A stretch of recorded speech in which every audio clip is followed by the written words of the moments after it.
Everyone, welcome to the lecture 9 of problem solving and computer programming course.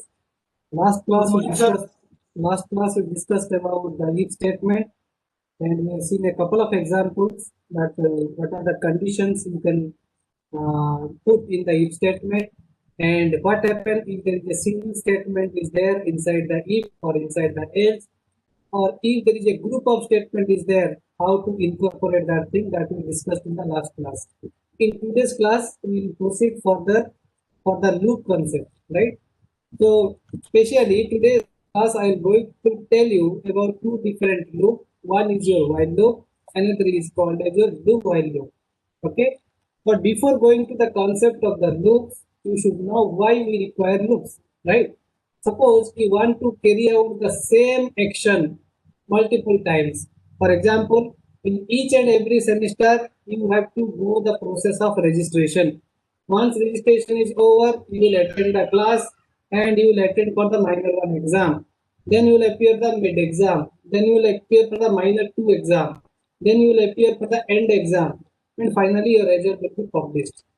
So these are the sequence of works that are repeated in each and every semester, right? Similarly, whenever you are writing a particular program, instructions are there that are repeated multiple times, for which loop is used. If you want to execute multiple times the same instruction, maybe different value. For example, you can say for the first semester, the semester is 1. For the second semester, the semester is 2. Semester 3, it is 3, 4. But the different value or the different value of the input, you are repeating the same process. In that case, you can use the concept of loop. So C++ includes several ways to create loop.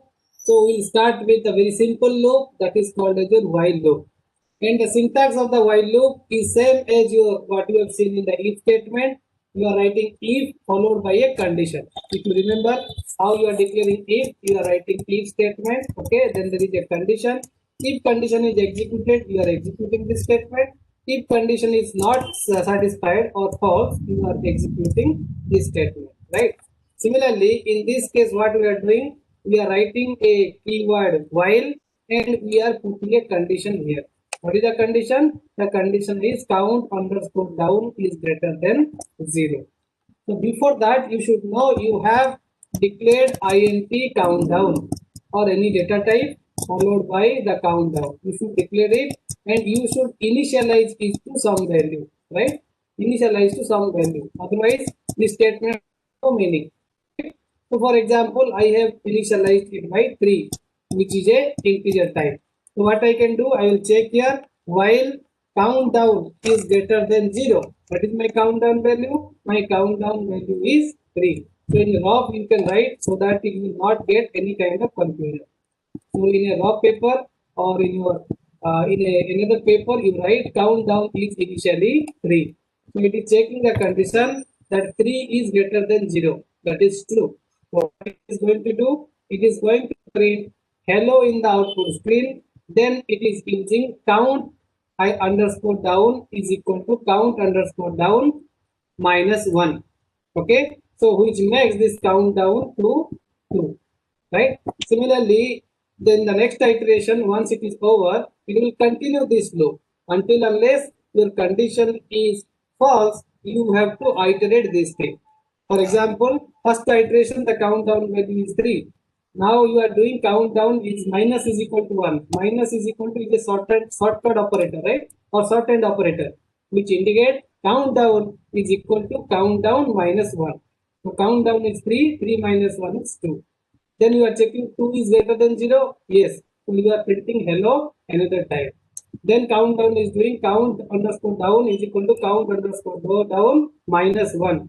So which will decrease your 2 value to 1. Okay. Next iteration we are checking 1 is less than 1 is greater than 0. It is true. So you are printing hello another time. Now the countdown is equal to countdown minus 1, which makes the value to 0. So if you check now, 0 is greater than 0, which is false. So you will not able to enter to this particular loop. So it is saying the output you are going to get hello, followed by hello, followed by hello. If the countdown value you have 3. Similarly, if the countdown value is 5, then you are going to get hello 5 times. Okay. So you are executing these two statements until unless this condition is false. If this condition is true, you are going to execute these two statements. And this process is repeated until unless your condition is false. Means countdown is equal to 0 or less than 0. If it is there, then you are not able to enter to execute these two statements. Right? Now let us see this program in a formal way. So I have written s include IO string, that is our header file, using namespace std semicolon. Then within the main function I am declaring int count underscore down. Okay, so count underscore down is a integer type variable. Then in the output screen you are printing how many greetings do you want. Okay, user will input a value. For example, user is giving input 3. So this is 3 greater than 0, it is printing hello. Then countdown is 2. Okay, then 2 greater than 0, it is printing hello. Then countdown is 1. 1 greater than 0, it is printing hello. One more time, then the process will stop because the countdown value is 0. So you can see in the output, it is asking how many greetings do you want. So we are entering 3. That's why we are getting hello 3 times. After that, this while condition is not satisfied. As while condition is not satisfied, you are outside the while statement and you are writing C out and L. Okay, and L means I told you and L is an alternative of slash N. That is the escape sequence slash N. So you are going to get a new line. In that new line, you are going to print that's all. Right? Similarly, if a user input one time, then this loop is iterated only one time. But if a user is input 0 time means not you don't want to execute this particular loop, then you can get a blank line, then it will be print that's all. Right? So this is the program in which we have used a while loop, and based upon the user input, we are going to iterate that particular thing. Right? My voice is clear. Somebody is writing my voice is not clear. Can anybody tell my voice is clear or not? Or all are clear, sir. Clear. Okay. Clear. So those who are having issues, please check. Okay. Few people are having issues with their system, so please check your system. If others are getting, that's fine. Okay. So now you can see here for the while loop operation, first the Boolean expression is evaluated. I told you in the last class, Boolean expression means whether it is true or false. True means you are entering to the for loop. False means you are not entering to the for loop, right? So if false, if Boolean expression, like here you can see we have calculated count underscore down is greater than 0. So this condition is either true or it is false. So if it is false, then the program skips to the line following the while loop. Program will not go inside the while block.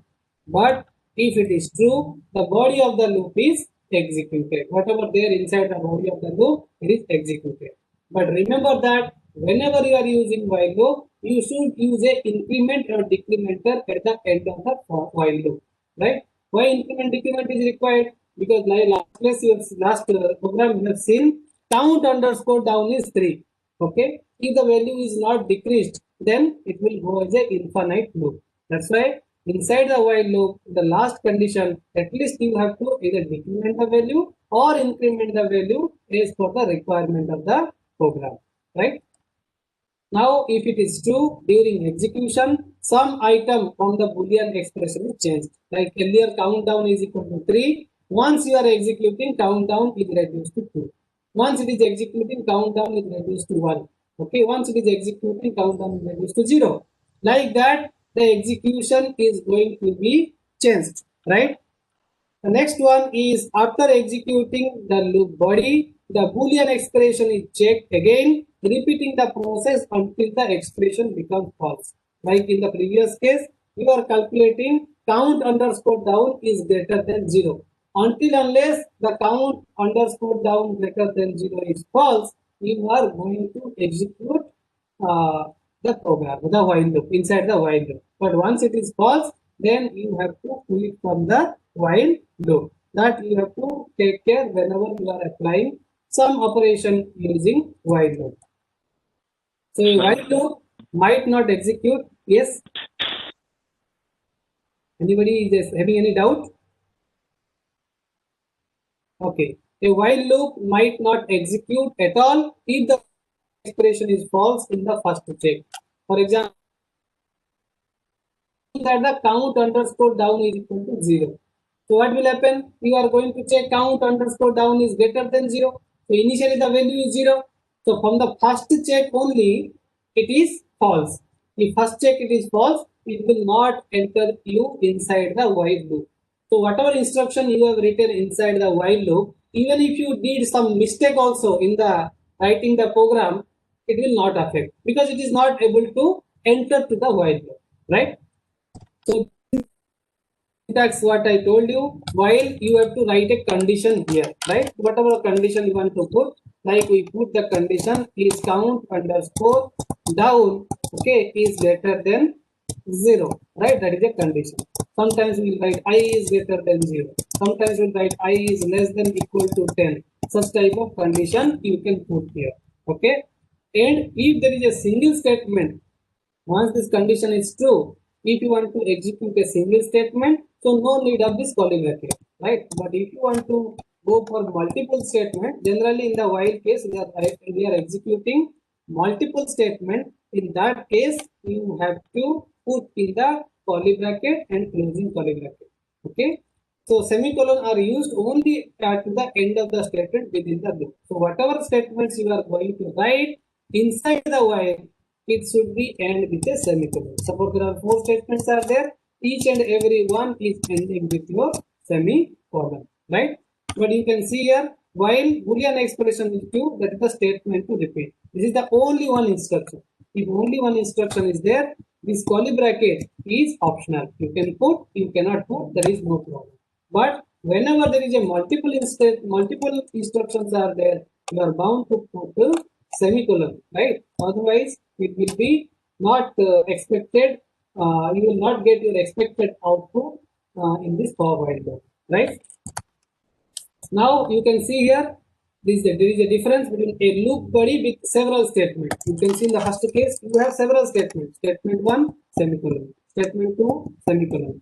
Last statement, semicolon. As you have multiple statements, what you have to write? You have to write within curly bracket. But if there is a single statement, okay, single statement, this curly bracket is not used here. Even if you are using, that's fine. But if you are not using also, your program will execute perfectly, right? But don't put semicolon after this while. Like I told you, I was writing int main after main function. Okay, main open parenthesis and close parenthesis. We are not putting any semicolon. In the similar fashion, in the while condition you are writing or Boolean expression you are writing, you should not put a semicolon here, right? Now you can see if you want to write the flow chart for this particular while loop, so first is you have to start the program, then you have to initialize. Initialize means like in the previous case, I have initialized count underscore down is equal to 3, right? If the condition is true here, right? Once you are initializing, your testing condition is based upon that initialization. Like I have declared count underscore down, right? Count underscore down. So in the test case, we are checking this count underscore down is greater than 0 or not, right? So if it is true, then you are entering to the body of the loop, okay? And after executing a couple of instructions, finally either you have to increment it or you have to decrement it, right? Like in the previous case, we are writing count down, count underscore down is equal to count underscore down minus 1, okay? Or in this case, we are saying this is called as updation. We are updating the details, right? Okay, updation. So updation means either you will increment it or decrement as per the requirement, right? And this process will continue until unless this test is false. Okay, so once this test is false, you have to stop executing your program. And this procedure is going to execute multiple times until unless this condition is false. So you have to ensure that whatever condition you are writing in the while, it should end somewhere. Otherwise, it will lead to an infinite loop, which is not a good practice for a programmer. Your program will never stop, right? Your program will never stop if you go for a condition. For example, you are going to write 1 is equal to 1 is equal to 1, right? Something like this, right? It is always true, right? Or you are checking one condition where the condition will never occur, right? Then it will go to infinite loop. So in that case, your program will never stop, right? So you have to ensure that whatever condition you are putting, it should end after a certain amount of time.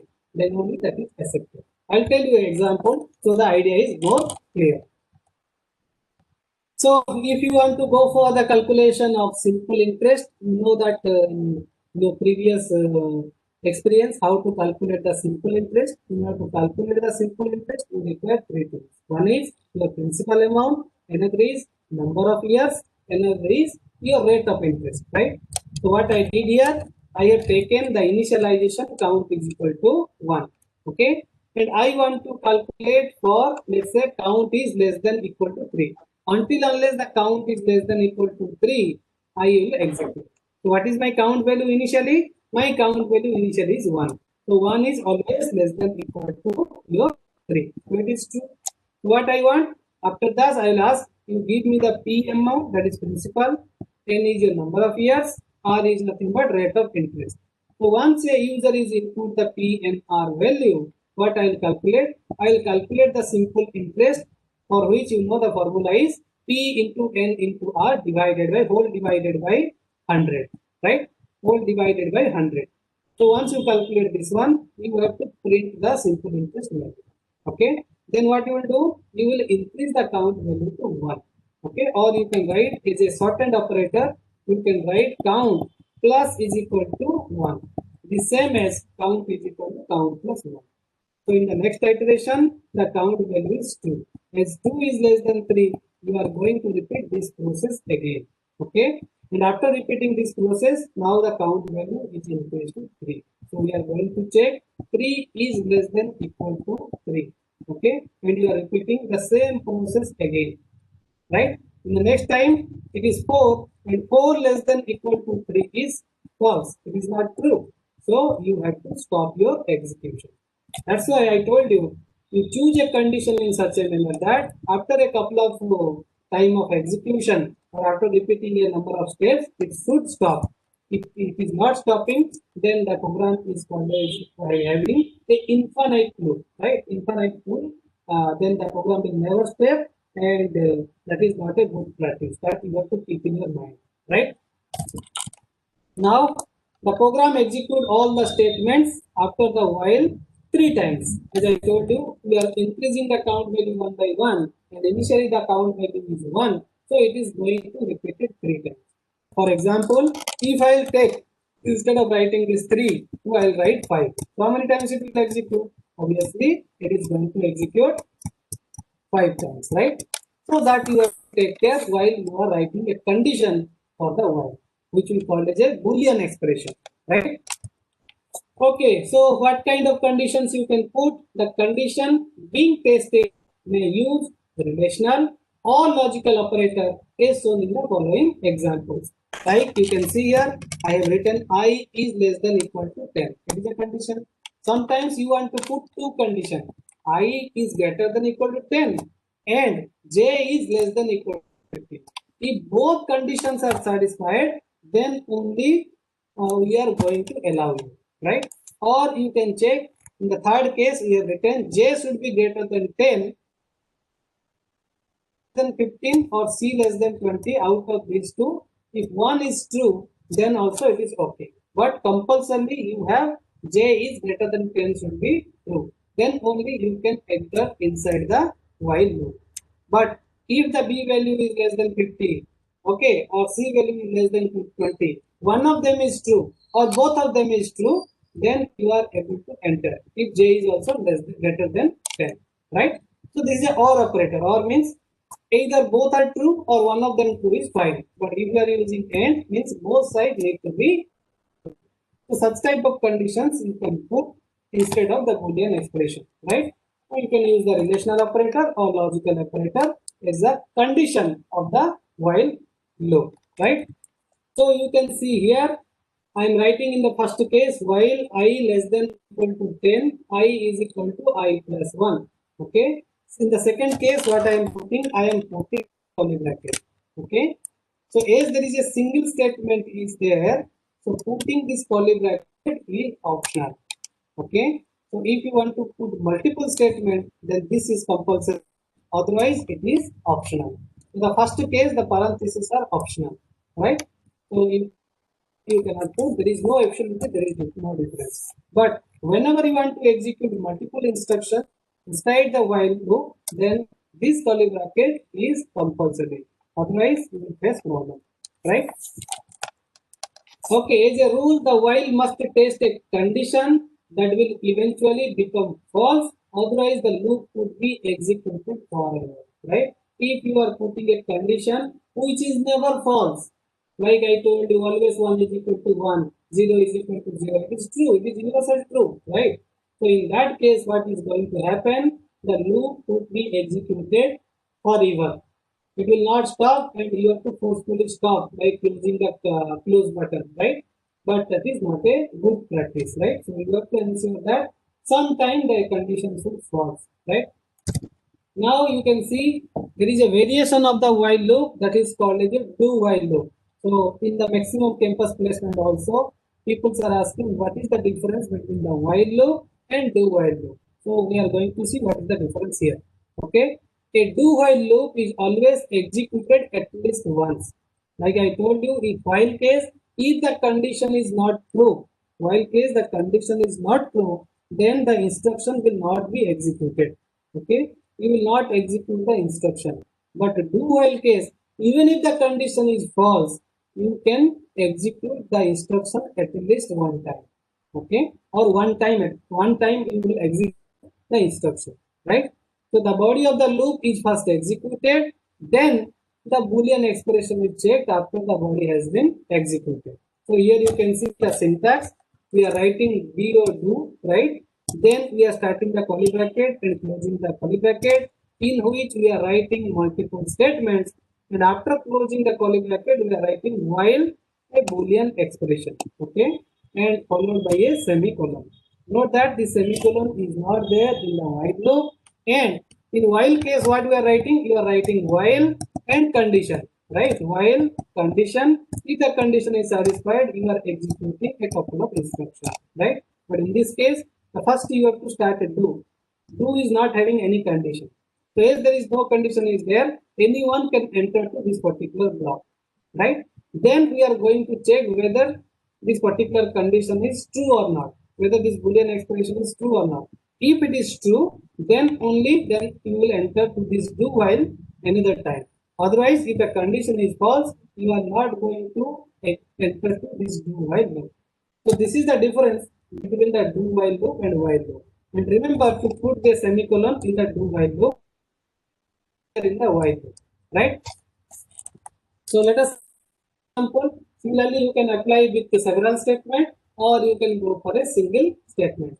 In the several statement case, you know that I have started with the two, and within these two curly bracket, I am writing statement 1 semicolon, statement 2 semicolon, like a last statement semicolon, right?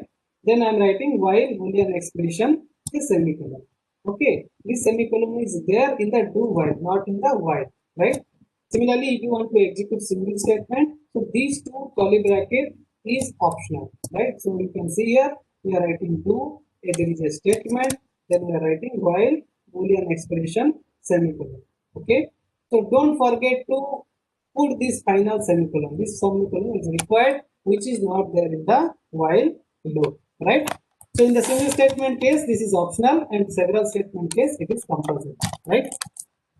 So there is a program here. You can see I have taken character answer. Okay, you know that if something is declared as a character, it is capable to store only one character. Let it be A, let it be B, let it be Y, let it be N. It can store at most one character.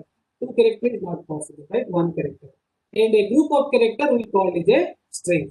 So as there is in that you are using here do while loop, so it will enter. because there is no condition, it is going to enter. What it is going to print? It is going to print hello, and there is a backslash n. So you can see hello, then it is coming to the next line.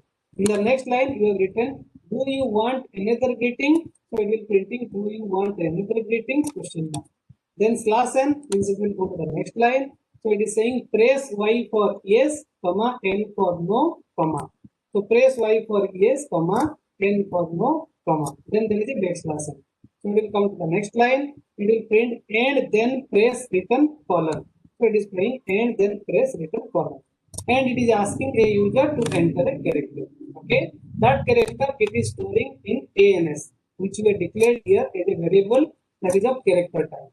So suppose you have entered y, okay, then in the do while it is checking the condition, whatever you have input, whether it is y or whether it is capital Y. Okay, I told you always a character is represented in the single quote, but string is represented in the form of double quote. Don't put two single quote here. Okay, it is a double quote, right? So if you have entered y, it is checking whether this y, okay, is equal to your answer or not, or you have entered a capital Y or not. If you have entered, then it will again print hello, do you want another greeting? Press Y for yes, N for no, and then press it, return. Again, you are writing capital Y. So it will execute one more time. But after that, you have written N, or you have used A or B, some other character, except this small y and capital Y. So what is it going to do? It will not be evaluate another time because it is not satisfied. This condition is not satisfied, right? So finally it will say good hyphen by, it will come to the next line and it will end the program execution. Okay, so what you have seen, what is the difference between while and do while? In while case you are checking the condition. If the condition is true, then only you are executing the instruction. But in this case, even if the condition is not satisfied, that means in the first case you have entered n, then also it is printed these lines, right? So at least one time it is going to execute these instructions, right? Okay, so let us see an exercise. Okay, I'm giving the question, we try to implement it. A college offers a course that prepare the students for the state licensing exam for a real estate broker, right? And there is a couple of instructions are there for this particular exam. So they stated that in the last year, 10 of the students who completed this course means the course which offers for the state licensing exam for real estate broker, right? So these 10 students has completed this course and they appeared for the exam. Okay, just assume that you have some course like PSCP is a course. So 10 people have completed this work successfully and they appeared the exam, right? 10 people have appeared the exam. Then the college want to know how well its student did in the exam. Out of these 10 students, they have appeared the exam, okay? But their result is not out, right? They may pass, they may fail, right? So we want to know whether they did well in the exam or not. So for this, you have been asked to write a program to summarize the result, right? So you are given with a 10 number of students, and in each and every student's name, there is two things. Either it is 1 or it is 2. 1 indicates the student has passed the exam, 2 indicates the student is failed in the exam, right? 1 indicates the student has successfully passed the exam, 2 indicates the student has failed the exam, right? Your program should analyze the results of the exam as follows. So in each and every student name, you may find a 1 or 2, right? So it is going to display the prompting message enter result. Okay, whenever it is saying enter result, each time the program requests another, right? Then you have to count how many times 1 has appeared and how many times 2 has appeared. Because 1 indicates you have passed the exam, 2 indicates you have failed the exam, and you have a list of 10 students, right? So you have to count the number of test results of each type and display a summary of the test result indicating that how many students are passed and how many students are failed. Means how many students are having the value 1 and how many students are having value 2. Okay, and out of these 10 students, if 8 students have passed, means 8 student is having the value of 1, then you print the message bonus to the instructor. The instructor is going to get a bonus, right? Because maximum people have passed the exam. Okay. So this program you have to implement. So for this, what you have to do, the program must process the test result for 10 students. A counter control loop can be used to because the number of test results is known in advance. You know total 10 students are there and whether the student may pass in the exam or they may fail in the exam, right? So you may use a while loop in this case and by saying that number of students is initially 0 and condition you will continue up to you are receiving 10 results of the 10 different students. Okay, and each test result is a number, either it is 1 or 2. Okay, so no need to explain both 1 and 2. If you are keeping the condition as 1, okay, 1 indicate pass means rest condition is false. Like I told you in each case, if I'll say if this condition is true, then you are executing this part. If it is not executing, if it is not satisfied, then obviously the else part is there. So no need to write the condition for 1 as it is 2. So it is saying if you check for the condition 1, if it is not satisfied, that indicates it is obviously 2. So each time the program reads a test result, the program must determine whether the number is 1 or 2. So we test for 1. We are not testing for 2. Okay, we are testing for 1 in our algorithm. If the number is not 1, then obviously it is 2. Right? If this condition is not satisfied, that indicates you have to go for else condition, right? And you have to ensure that the value entered by the student is either 1 or 2, right? Or you will say except 1, whatever value you are entering, that is indicate the student has failed in the examination. Okay, and we have taken two different counter, one counter for number of students passed, another counter for number of students failed. Okay, these two counters you have to maintain and you have to check that the count value whatever you have taken for the number of students who passed should be greater than 8. So if it is greater than 8, you are going to print a message that bonus to the instructor. But if it is not greater than 8, then you have to stop. Right? So it must decide whether more than 8 students have passed on the examination or not. So please write a program for this one, right? Okay, initially the number of passes to 0. Initially the number of failed students is also 0. Then you are initializing the student counter to 1. Then you are checking whether the student counter is less than equal to 10 or not. Because you are going to enter the values for the 10 students, the result of the 10 different students, right? If the student value is less than or equal to 10, then prompt the user to enter the next exam result. You are accepting one result and you are acting on that result and you are telling again you have to enter the test result, right? So input the next exam result. If the student is passed, that means 1, add 1 to the pass. If the student is failed, then add 1 to the failure, right? And add 1 to the student counter because you have taken the student counter is less than equal to 10, right? And initially the student counter you have initialized to 1, right? Add 1 to the student counter, display the number of passes and display the number of failed candidates.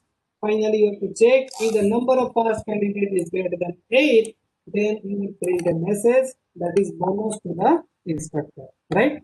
So this is to write a particular program. Now, let us see the increment decrement. I told you that at the end of the while loop or in the do while loop inside that block, what we are doing, either we are doing an increment operation or we are doing a decrement operation. Increment indicates you want to increase the value by some value. Decrement means you are reducing the value to some value, right? So you can see here there are different types of operators are there. One operator is called as your unary operator. So unary operator means it is having only one, right? Like if you are writing plus 5, so plus is an operator and 5 is an operator.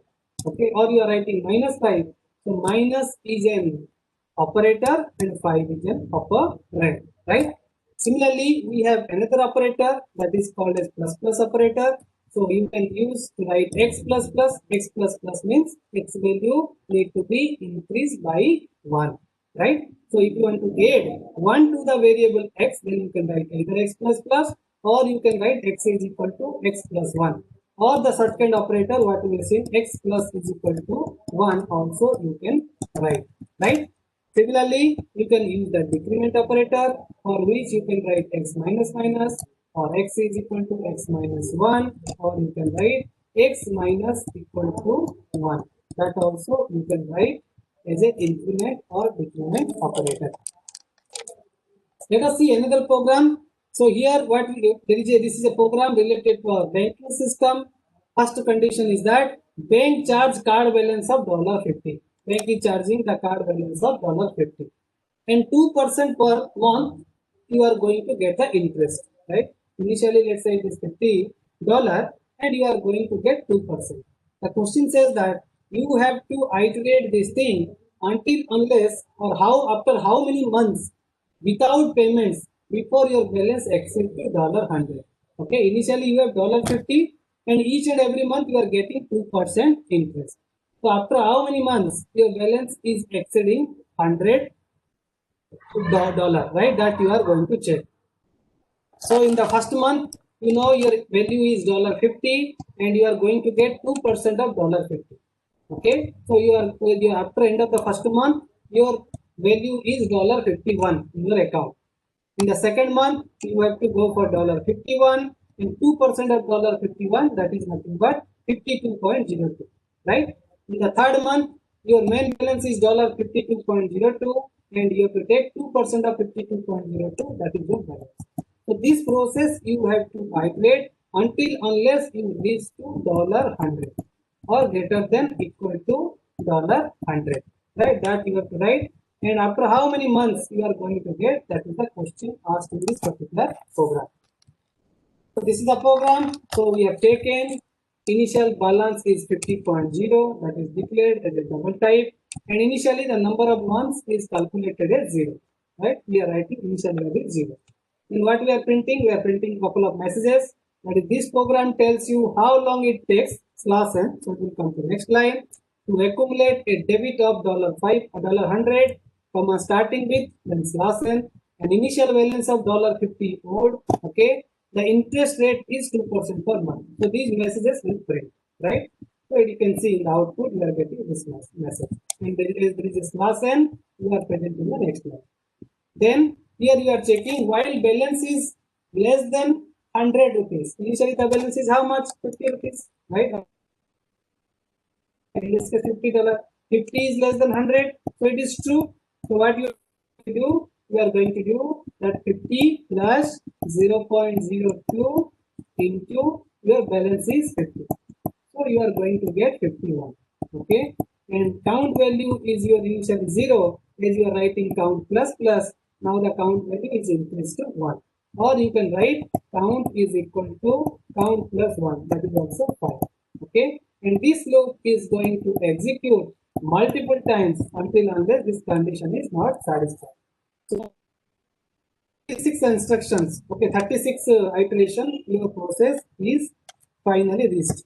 Okay, after couple of iteration, that is in this case it is 36 iteration, this process is completed. So you are going to get after the count, final count, where the condition is false. Before that, whatever the count value is there, the count value is 36. So it is pointing after 36 months. Okay, and you are writing for the precision, you are writing a couple of instructions. You want to print up to 2 decimal place. So here it will print your balance due will be $, and your balance is after 36 months you are going to get $101.99, which is greater than equal to your 100. Okay, so in this way you can write this particular program, right? Okay, then come to the infinite loop. I told you you have to choose the condition very carefully. If you are not selecting the condition very carefully, then you are going to face a problem of infinite loop. For example, if I tell you to print the odd numbers less than 12, okay, I told you to print the odd numbers less than 12. So what you did, you have taken x is equal to 1 and you are putting a condition that x is not equal to 12. Okay, then you will come inside, x value is initially 1 and 1 is not equal to 12, it is 2. You are coming inside, you are printing the value of x as 1. Then you are increasing the x value to x is equal to x plus 2 means x value is increased to 3. Okay. Then it is checking 3 is not equal to 12. Yes, x value is now 3. 3 is also not equal to 12. You are printing 3, right? In the next line, then 3 plus 2 is your 5, right? 5 is not equal to 12. So you are printing 5. Value is increased to 7, right? Similarly, 7 is not equal to 12. So you are printing 7 and 7 plus 2 is your 9, right? 9 is also not equal to 12. So you are printing 9 and your value here is 11, right? Then you are checking 11 is not equal to 12. Then you are increasing the value here. The printing the value is 11 and increase the value to 13. So now you have crushed the 12, right? So next is you are checking 13 is not equal to 12. It is also true. So it will lead to a infinite loop. Okay. So what is the better condition? You can put here instead of putting this x is less than not equal to 12, you can put x is less than 12. So if you write x equal to less than 12, then after a couple of instructions, it is going to stop. But in this case, if you see x not equal to 12 is not a good condition, so it will lead to an infinite loop. Okay, can you show the output of this code if x is a type of int? So in this case, if you see x value is initially 10, 10 is greater than 0, so first it is going to print 10, right? Then 10 minus 7 minus 3, it is 7. 7 is greater than 0, so it is printing 7. 7 minus 3 is now it is 4. Okay, 4 is greater than 0, so in the output you are going to get 4. Okay, then 4 minus 3 is 1. 1 is greater than 0, so in the output you are going to get 1. Okay, as 1 is greater than 0, okay, again you are coming inside. 1 minus 3 is minus 2, and minus 2 is not greater than 0. So you are going to put the loop. Okay.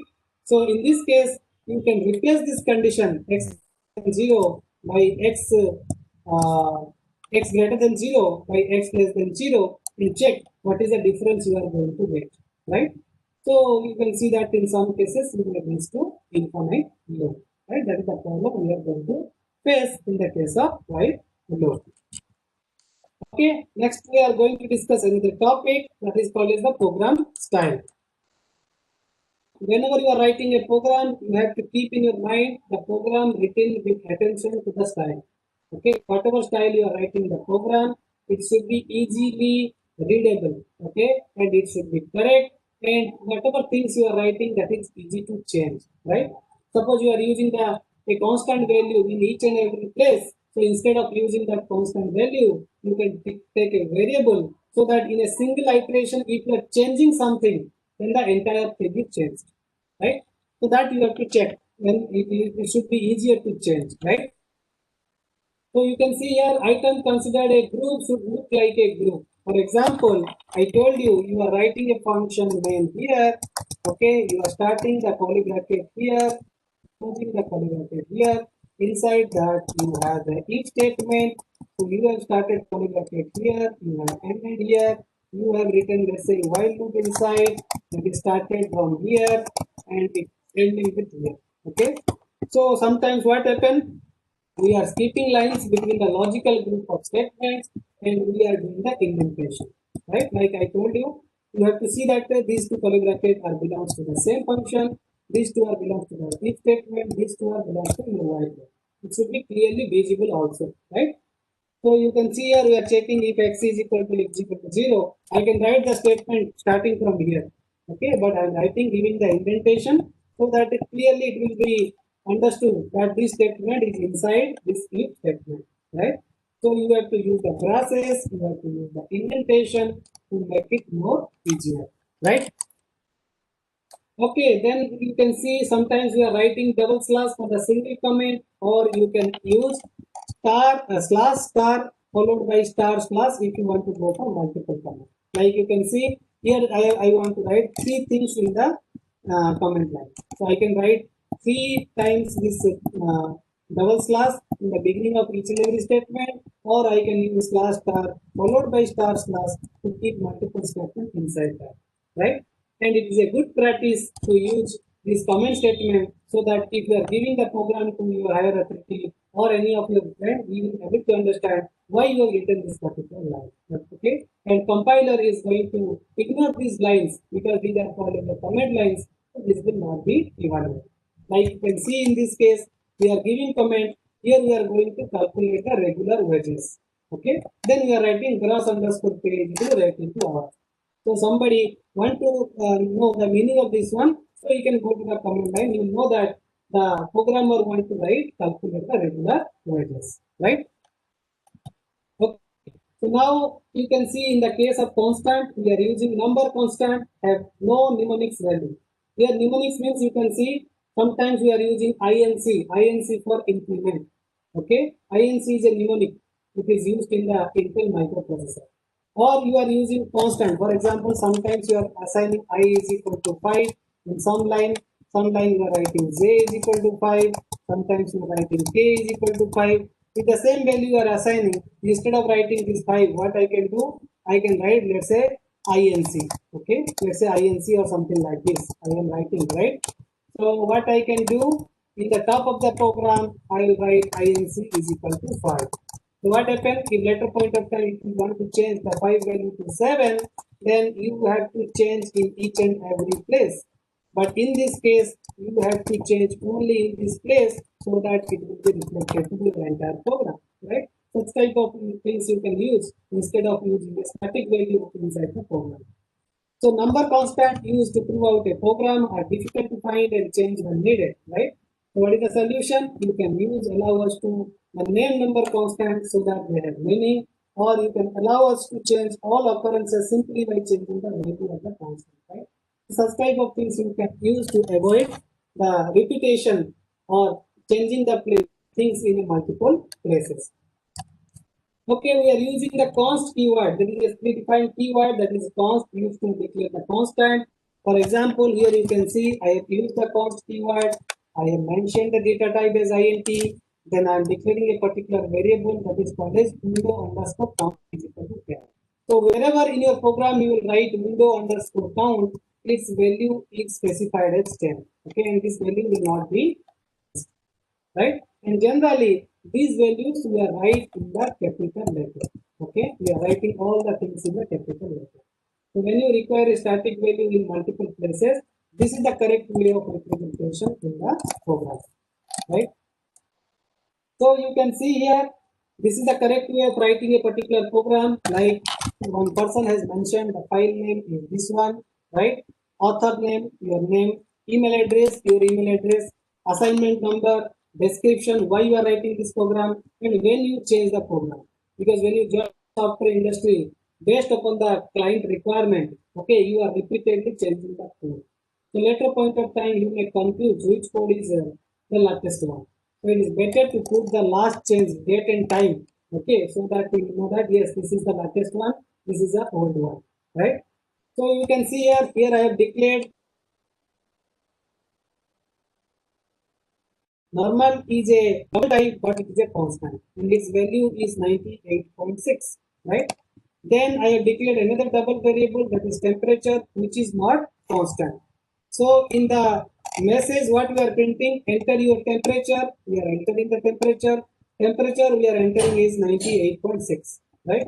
The user is entering the temperature is 98.6, right?